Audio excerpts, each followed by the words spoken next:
नमस्ते। आइए उत्तर प्रदेश शिक्षक पात्रता परीक्षा पेपर 2 अपडेट 2022 के महत्वपूर्ण प्रश्नों पर चर्चा करें। पहला प्रश्न है, भक्तमाल के रचनाकार कौन है? सही उत्तर है नाभा दास। ये ग्रंथ ब्रजभाषा में लगभग 1585 ईस्वी में रचा गया, जिसमें 200 भक्तों के चरित्र और भक्ति का वर्णन है। प्रश्न 2, पंकज में कौन सा समास है? सही जवाब है बहुव्रीहि समास। पंकज का अर्थ है पंख में जन्म लेने वाला, जिसका विशेष अर्थ कमल है, किसी तीसरे पद की ओर संकेत करता है। प्रश्न 3, अयोगवाह किसे कहा जाता है? सही उत्तर है अनुस्वार एवं विसर्ग को।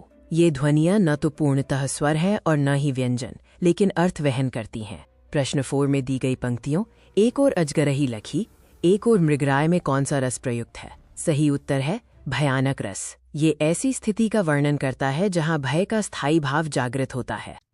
प्रश्न 5, से विभक्ति किस कारक के लिए प्रयुक्त होती है? सही जवाब है करण। ये क्रिया के साधन का बोध कराता है, हालांकि अपादान में भी से का प्रयोग अलगाव के लिए होता है।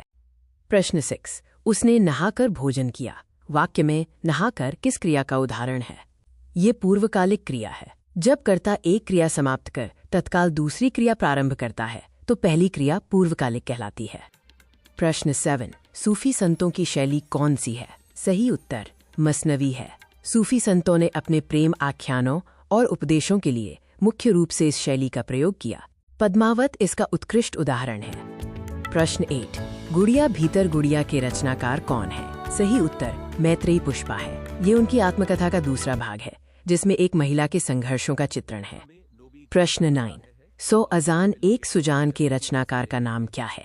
ये बालकृष्ण भट्ट द्वारा रचित एक महत्वपूर्ण उपदेशात्मक उपन्यास है। प्रश्न 10, गोस्वामी तुलसीदास का निधन वाराणसी के किस घाट पर हुआ? सही उत्तर अस्सी घाट है। यह घाट आज भी उनकी स्मृतियों के कारण एक पवित्र स्थल माना जाता है। प्रश्न 11, कौन सा वाक्य शुद्ध है?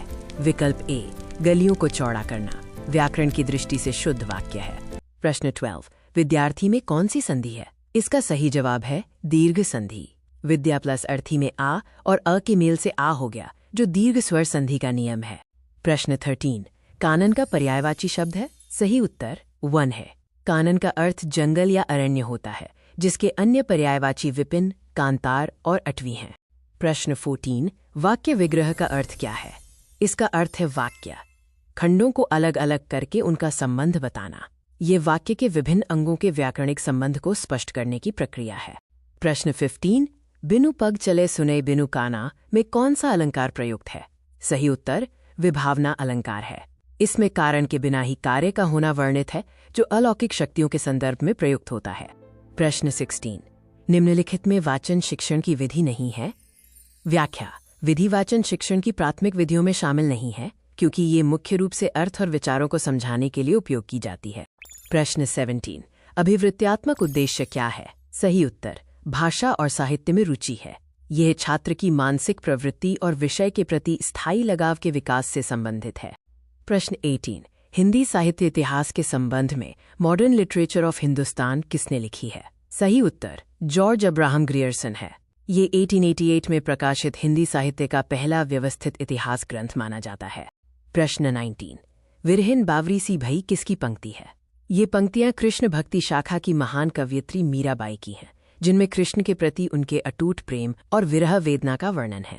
प्रश्न 20, हिंदी का पहला पत्र कौन सा है? सही उत्तर उदंत मार्तंड है। इसका प्रकाशन 30 मई 1826 को कोलकाता से शुरू हुआ था, जिसके संपादक पंडित जुगल किशोर शुक्ल थे।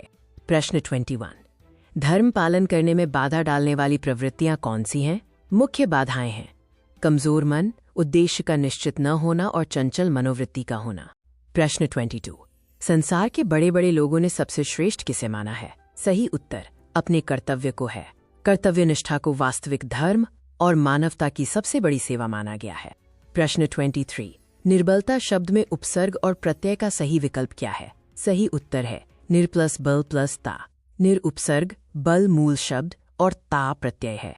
प्रश्न 24, कायर की भाववाचक संज्ञा क्या है? सही उत्तर कायरता है।